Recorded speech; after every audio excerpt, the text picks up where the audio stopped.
Hey y'all, it's Andy in New Orleans. Previously on my first video, I showed y'all how to clean frogs. If you haven't seen it, you should check it out. It's called, what is it called? Frog Cleaning 101.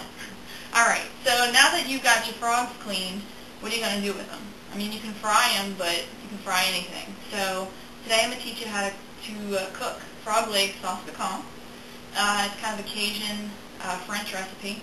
And it's really good. It's kind of like frog leg stew in a sense. So, let me show you what you need. Alright, well, previously, you saw how I cleaned them and we put them in a bin with ice and water. So we took them out of that bin, we put them in these little jars, filled them with water, and froze them. So I have them in this hot water to defrost. They defrost rather easily. They still got a little bit more to go because I can't pull them out. So we'll just let these sit here for a few minutes. You're also going to need vegetable oil, and you're obviously going to need your measuring utensils. We have some flour. You're going to need 2 medium-sized bell peppers, 2 stalks of celery, about 2 large onions, or you could do about 3 small to medium onions. We're going to do like a whole bulb of garlic, stick of butter. More precisely, you're going to need 6 tablespoons. You're going to need 8 cups of chicken broth. You need 2 16-ounce cans of whole tomatoes, but they don't really sell them in 16-ounce cans, so I got a 28-ounce and a 14.5, so we won't put the whole can in. Then you're going to need 2 cans of tomato paste, some Worcestershire sauce, some hot sauce, Louisiana hot sauce, that's the best way to go, cayenne pepper, salt and pepper. But you can kind of go crazy with your seasoning. Open up your seasoning cabinet. Pretty much put whatever you want. I got some parsley, bay leaf. I got Tony's. If you don't know what Tony's is, you need to order some now, immediately, because this is the best stuff that exists. You can put on anything. Anything. Makes it delicious. Maybe not dessert. Alright. I got, other stuff. Sage, celery salt, onion salt, some thyme, green pepper, Tabasco sauce. So you can kind of go crazy with the seasoning. But this is the main stuff over here. So, let's get started. So the first thing we're going to do, the first thing you do when you cook is you make the roux. And a roux is pretty much just used for, to kind of start up a stew. It's used mostly for thickening. But because a roux takes a lot of attention, and when it's ready, you got to kind of keep going with it. You can't just let it sit. We're going to go ahead and get everything chopped up and ready to go. Now, you can either make your stew kind of like a thick, more chunky consistency just by chopping it however you would like.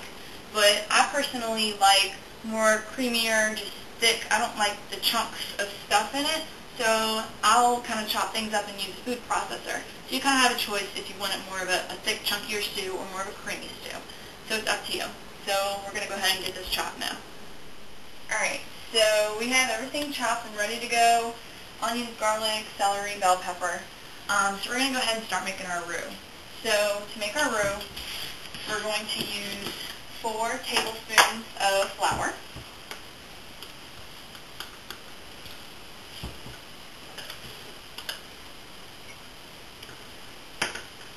One, 2, 3, and 4.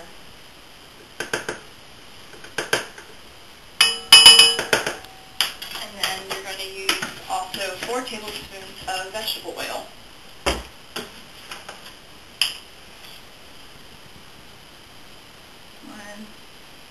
2, 3, and 4. Alright. We're going to cook this on a low to medium heat for about 15 minutes. And it could take a little bit longer or it could take a little bit less. But you are looking for this roux to get to a nice light brown to medium brown color.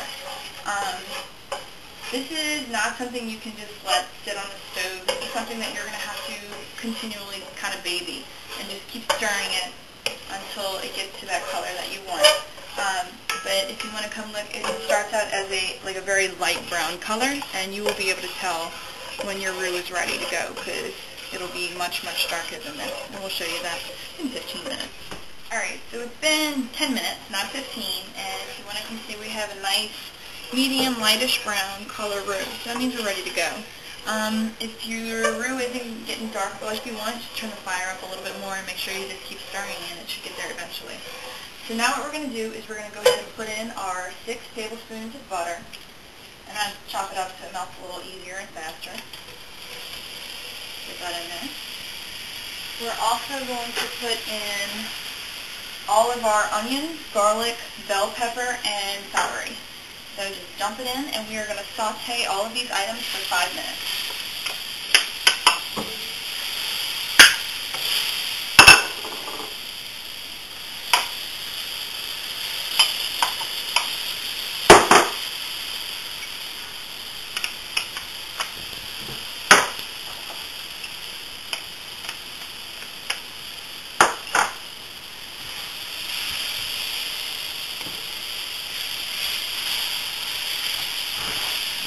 Mix it up real good, and we'll just set our timer for 5 minutes.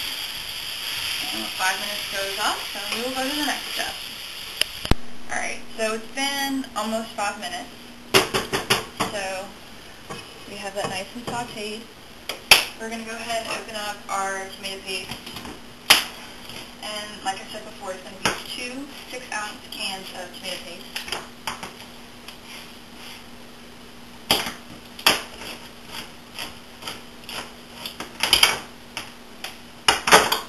It's better to make sure that your tomato paste isn't pre-seasoned, because a lot of times it'll come with like oregano in it or Italian seasonings.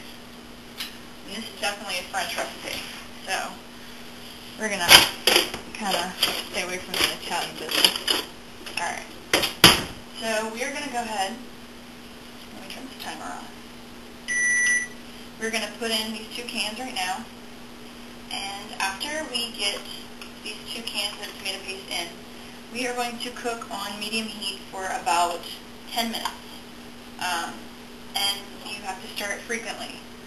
So this is kind of not something, one of those recipes where you can just walk away from it and let it do its thing. You kind of have to stay by it and keep stirring it, but it's definitely worth it in the end.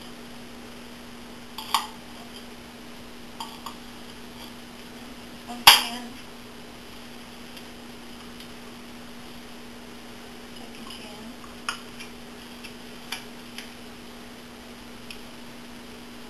Almost done.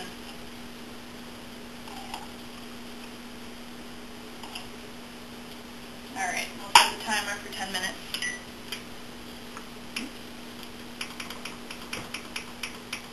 Alright.